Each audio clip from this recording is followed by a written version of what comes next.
తాజా వార్తలను అందించే ప్రెస్ న్యూస్ కి స్వాగతం.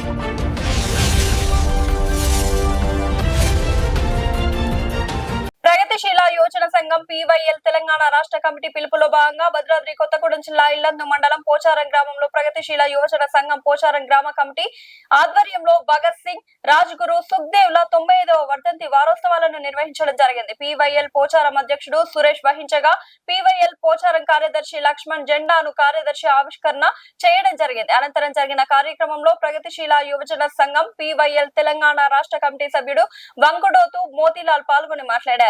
బ్రిటిష్ పరాయి పాలనకు వ్యతిరేకంగా దేశ స్వేచ్ఛ, స్వాతంత్ర్యం కోసం ఉరితాడును ముద్దాడిన భగత్ సింగ్, రాజ్గురు, సుఖ్దేవ్ మరణించి 95 సంవత్సరాలు అయినప్పటికీ దేశంలో నిజమైన స్వాతంత్ర్యం లేదన్నారు. భగత్ సింగ్ లాంటి పోరాట చైతన్యం కలిగిన యువతరం ఈ దేశానికి అవసరమన్నారు. దేశంలో అధికారంలో ఉన్న మతోన్మాద బీజేపీ ప్రభుత్వం ప్రధాని నరేంద్ర మోడీ చేస్తున్న తప్పుడు చట్టాల మూలంగా దేశ సంపద మొత్తం కార్పొరేట్ శక్తుల చేతిలోకి వెళ్లిందన్నారు. భగత్ సింగ్ 95వ వర్ధంతి కార్యక్రమము. భగత్ సింగ్ ని ఈరోజు ఉదయం దాదాపుగా 4 గంటల సమయంలో ఉరితీశారు. మరి భగత్ సింగ్ ఏం తప్పు చేశాడు, ఏం నేరం చేశాడు అని చెప్పేసి బ్రిటిష్ ప్రభుత్వము ఉరి తీసింది.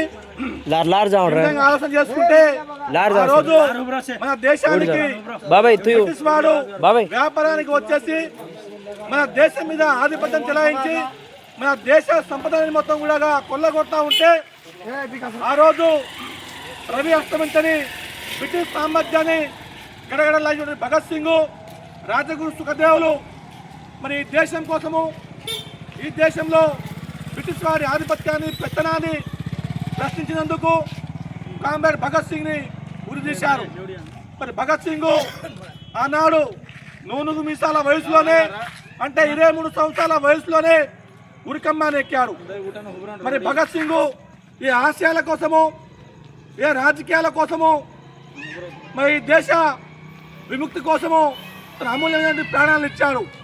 దాదాపుగా 8 సంవత్సరాల వయసులోనే ఈ దేశంలో బ్రిటిష్ వారి ఆధిపత్యం ఏమిటి, వారి కింద మనం బానిసలాగా బతకడం ఎందుకు, ఈ దేశం మీద వ్యాపారానికి వచ్చినటువంటి మన బ్రిటిష్ ప్రభుత్వము ఈ దేశం మీద ఆధిపత్యం ఎందుకు చెలాయిస్తూ ఉంది అని ఆలోచన చేసి బ్రిటిష్ ప్రభుత్వానికి వ్యతిరేకంగా పోరాటం చేయడమే నిజమైనటువంటి దేశభక్తిని ఆ రోజు భావించాడు భగత్ సింగ్.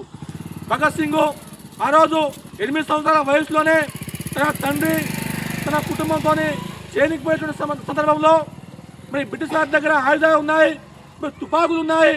ఆ తుపాకీ భయపెట్టి, ఆ తుపాకీని చూసి భయపెట్టి ఈ దేశం మీద పెత్తనం చేస్తూ ఉన్నారు. కాబట్టి ఈ భూమిలో ఒక తుపాకీ నాటితే ఇంకో తుపాకీ, ఒక తూట నాటితే ఇంకో తూట వస్తుందా నానా అని ప్రశ్నించినటువంటి గొప్ప దేశభక్తుడు.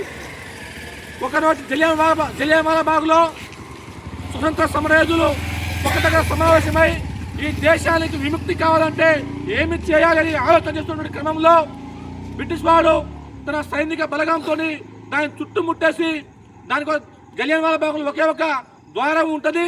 ఆ ద్వారం నిలబడి బ్రిటిష్ ప్రభుత్వం మొత్తం కూడా ఆ స్వతంత్ర సమరయోధుల్ని కాల్చి పెడతా ఉంటే ప్రాణ భయంతో కొంతమంది కూడా బావిలో దూకారు. విచ్చలవిడిగా కాల్పులు చేసేసి దాదాపుగా 2000 మంది పైగానే స్వతంత్ర సమరయోధుల్ని కాల్చి పడేశారు. అప్పుడు భగత్ సింగ్ వయసు 8 సంవత్సరాల వయసే. అప్పుడు ఆ జలియన్వాలా బాగ్లో పోయి భగత్ సింగ్ ఆ నెత్తుటి మట్టిని ముద్దాడి నా దేశ విముక్తి కోసము 2000 మంది పైగానే అమరవీరులు అయ్యారు, వాళ్ళ ఆశయాల్ని సాధిస్తా అని చెప్పేసి ఆ రోజు కంకణం కట్టుకున్నారు. ఆ విధంగా బ్రిటిష్ వాడి పార్లమెంట్ పైన పొగ బాంబులు వేసి బ్రిటిష్ ప్రభుత్వానికి సవాల్ ఇచ్చాడు. దాడి చేస్తామని చెప్పేసి బ్రిటిష్ ప్రభుత్వము ఆనాడు భగత్ సింగ్ అరెస్ట్ చేసింది.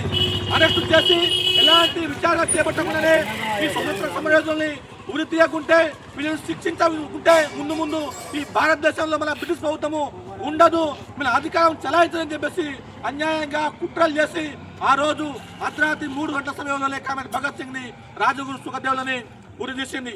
భగత్ సింగ్ తల్లి కొడుకు దగ్గర పోయి, అయ్యా కొడుగా భగత్ సింగ్, మనకి స్వతంత్రం వద్దు, మనకి ఏవద్దు, మన బతుకుదాము అని నువ్వు ఒక క్షమాభిక్ష, ఒక పథకం పెడితే బ్రిటిష్ ప్రభుత్వము మనకు క్షమాభిక్ష ఇస్తుంది, ఉరి శిక్ష రద్దు అవుతుందని చెప్పేసి తల్లి తన కొడుకు చెప్పుకుంటే, అమ్మా నేను ఈ దేశం కోసం పోరాటం చేస్తున్నా, ఈ దేశ స్వతంత్రం కోసం పోరాటం చేస్తున్నా, నా పోరాటము, నా ఉద్యమము బ్రిటిష్ వాడి పైన చెప్పేసి నేను క్షమాభిక్ష అవసరం లేదు, వాడు పెట్టే ప్రాణభిక్ష నాకు అవసరం లేదని చెప్పేసి ఉరి కంబం మీద ఎక్కి మనకు ఆ రోజు రాజుగురు సుఖదేవులు ముగ్గురు కూడా కలిసి ఒకరినొకరు కౌగులించుకొని చెప్పేసి వాళ్ళు ఉరితాన్ని కూడా పూలమాలగా స్వీకరించి ఆ రోజు ఈ దేశ విముక్తి కోసము ప్రాణాలు గొప్ప దేశభక్తుడు కామెడు భగత్ సింగ్.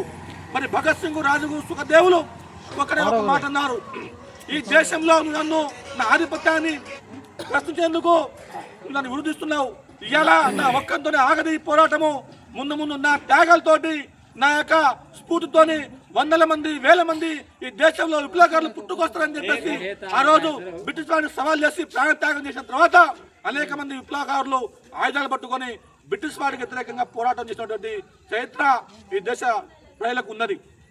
మరి భగత్ సింగ్ ఏమని కోరుకున్నాడు, ఈ దేశంలో మరి ఆకలి చావులు ఉండకూడదు, ఈ దేశంలో సమానత్వం కావాలి, ఈ దేశంలో రైతులు ఆత్మహత్యలు చేసుకోవద్దు, ఈ దేశంలో కూడా అందరూ సమానంగా బతికి సమాజం కావాలని చెప్పేసి ఆ రోజు భగత్ సింగ్ రాజగురు సుఖదేవులు కలగనటువంటి స్వతంత్రం ఇంకా రాలేదు. ఈ దేశంలో ఆకలి చావు లేని రోజున, ఈ దేశంలో ఆత్మహత్యలు లేని రోజున, ఈ దేశంలో అందరికీ సమాన అవకాశాలు లేని రోజున, ఈ దేశంలో కులం లేకుండా, ఈ దేశంలో మతం లేకుండా అందరూ సమానంగా బతికే సమాజం కోసము ఆ రోజు భగత్ సింగ్ ఊరికమ్మ ఎక్కిండు. ఆయన కలగనటువంటి రాజ్యం ఇంకా రాలేదు. అలాంటి రాజ్యం కోసము, ఆయన ఆశయాల కోసము మనం పోరాటం చేసిన అవసరం ఉన్నది. ఈ రోజున అమెరికా, ఇజ్రాయెల్ దేశాలు కలిసి ఇలా ఇరాన్ పైన దాడి చేస్తా ఉన్నది. ఈ సామర్థ్యత వ్యతిరేకంగా పోరాటం చేసిన అవసరం ఉన్నది. అక్కడెక్కడో యుద్ధం చేస్తే, అక్కడెక్కడో బాంబులు వేస్తూ ఉంటాయి. ఈ దేశంలో గ్యాస్కి, ఈ దేశంలో డీజిల్కి కొరత వస్తూ ఉన్నది. దీనికి కారణం కూడా యుద్ధమే. ఈ యుద్ధం వల్లనే ఈ దేశంలో పేదవాడు కూడా బతికే పరిస్థితి లేదు. అక్కడ బాంబులు వేస్తే మన ఊళ్ళో గ్యాస్ దొరికే పరిస్థితి లేదు, అక్కడ బాంబులు వేస్తే మనకు పెట్రోల్ దొరికే పరిస్థితి లేదు. రేట్లు విధంగా పెరిగిపోతూ ఉన్నాయి. కాబట్టి సామ్రాజ్యవాదానికి వ్యతిరేకంగా పోరాటం చేయాలి. ఈ దేశంలో ఇంకా సమానత్వం రాలేదు. ఈ దేశంలో కులం ఉన్నది, మతం ఉన్నది, దోపిడీ ఉన్నది, అనిత్యత ఉన్నది. ఆ దానికి వ్యతిరేకంగా భగత్ సింగ్ పోరాటం చేసినటువంటి స్ఫూర్తితోని మనం అందరం పోరాటం చేస్తా కోరుకుంటూ నాకు ఈ అవకాశం అధ్యక్ష వారికి ధన్యవాదాలు చేస్తూ ముగుస్తున్నా. కామెంట్